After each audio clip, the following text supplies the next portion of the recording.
So this engine will be able to release all 500 ponies, or 275. Today we are working on double hump heads, double junks, camel humps, all kinds of names for them. But we're going to turn them from this into this. I'm going to show you today all the steps we have to take to make these heads function in a performance world that we live in today. Because back when your Uncle Billy had a 327 with double humps on it, and it was the fastest thing on the planet, this was the head he ran. This is our boss cutter to cut down our rocker arm studs, and we're going to get started with that.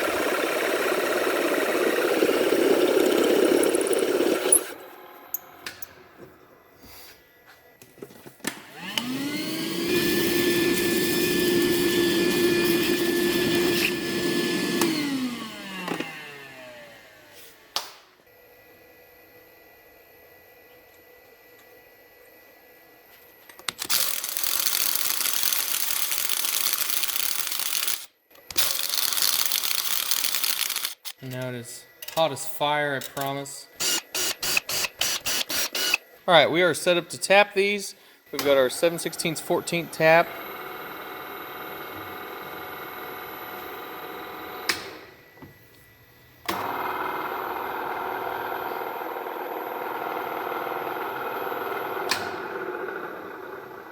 We got to cut down our valve guides because, man, they're nasty monsters. But got to get better positive seal on there and cut these down for our valve lift.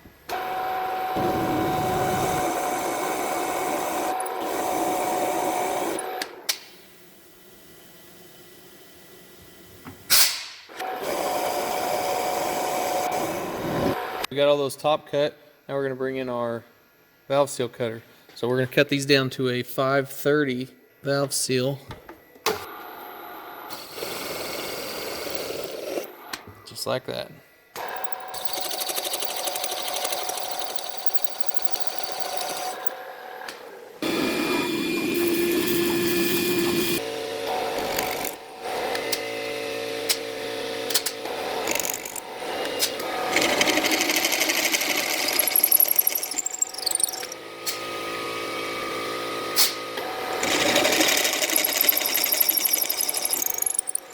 Now tell me, did Uncle Billy Bob's cylinder heads look like that when he took his valve covers off?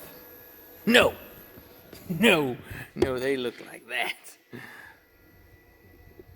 Yeah.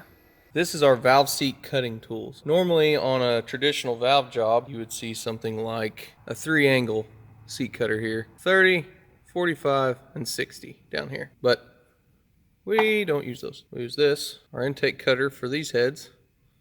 It's 5 angles. So this engine will be able to release all 500 ponies, or 275, depending on how the rest of the engine is assembled. What we do, we're gonna do the exhaust first. So this is our set point. We get that set up where we want the valve seat angle be at. This is our exhaust cutter. That is similar to the intake cutter that I showed you. We take our pilot, drop our pilot in our setting tool that we're going to use to cut the valve seat. And you're gonna bring it into where it's right there at the edge. You can see the seat angle. It's gonna be right there. So I'm gonna tighten that up. That dude is ready. Throw our spring on, our cutter body on.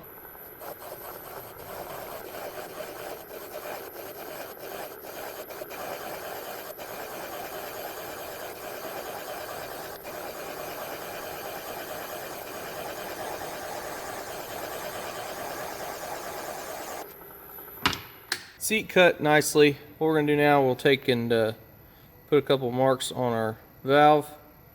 We can drop it in. And you can see the valve seat is hitting right there at the edge of the valve. So that's good. Now we can do the rest of the exhaust. We'll switch over to the intake. Okay, just like before, we've got our valve. We're going to put it in our setting fixture. It's just an indicator. We're going to bring that pointer out there towards the edge of the valve, not quite on the edge, but we want it way out there because it's all race car and stuff. Wouldn't you know, it's set also already for the 202. So we're ready to go cut.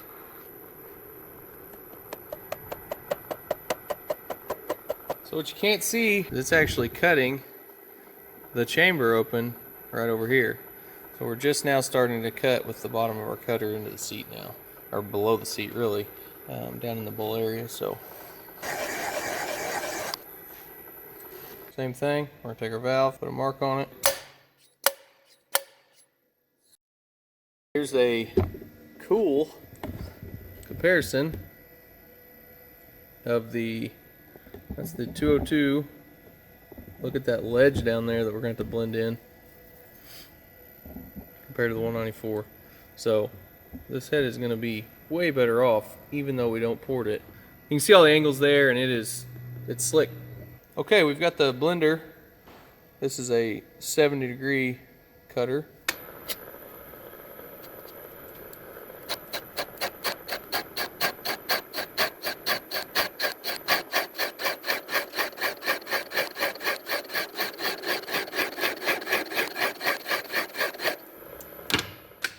And just like that, we missed.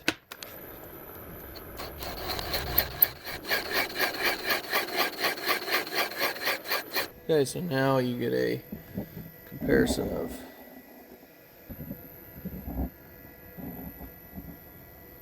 that's what it'll look like now.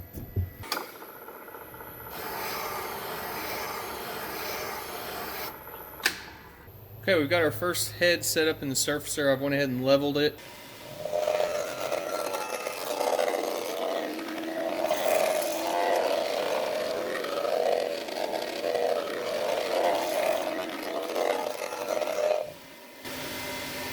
Just like that, you can see in this head, it's twisted. It's high right here, and it's high right here. And you can see that the cutter actually touched here, again right down here.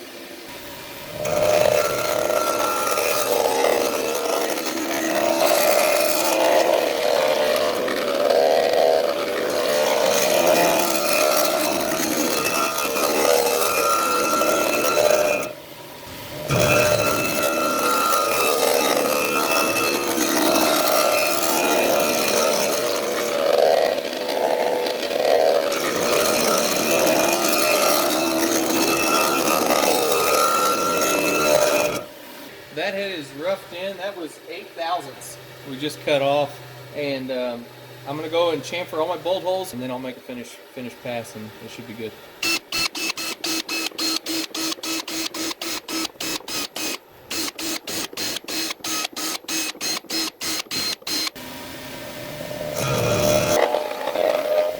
With that, we have our finished surface. After you surface it, it does leave a pretty sharp edge in a lot of places. I just like to go clean it up. We have our super safety spectacles.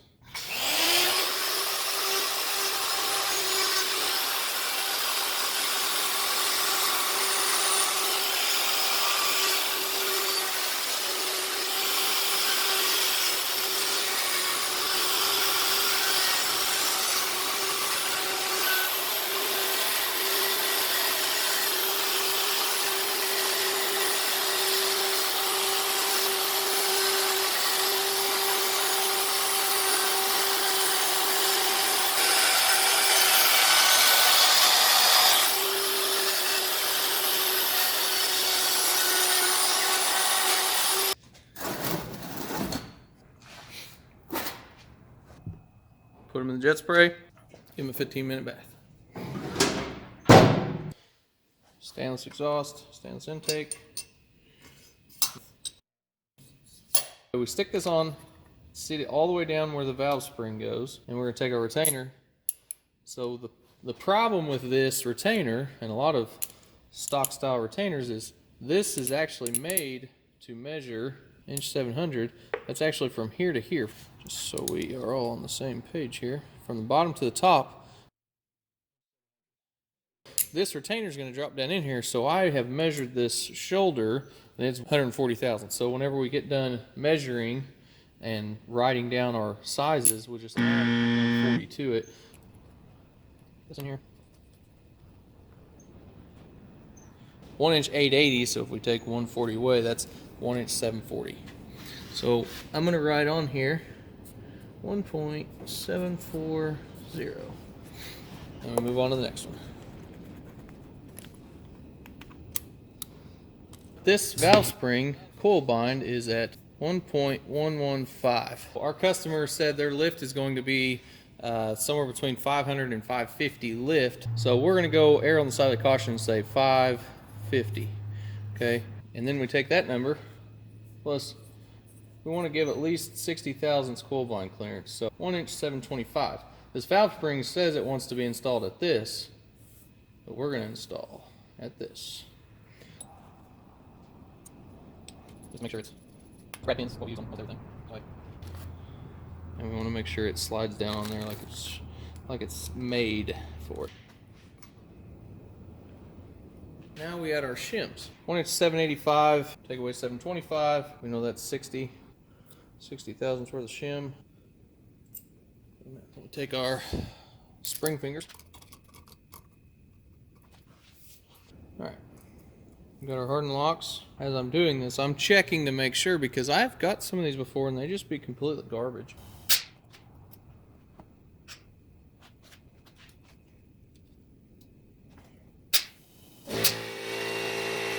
Okay, we got that head done. The only thing left to do is give it the old GM tonk. So we're gonna take our hammer and just go down through and smack all of the tips of the valves to make sure they're seated in good. Now that head's ready. Fresh double humps, 202s, 1600 exhaust, screw in studs, drilled out push rod holes.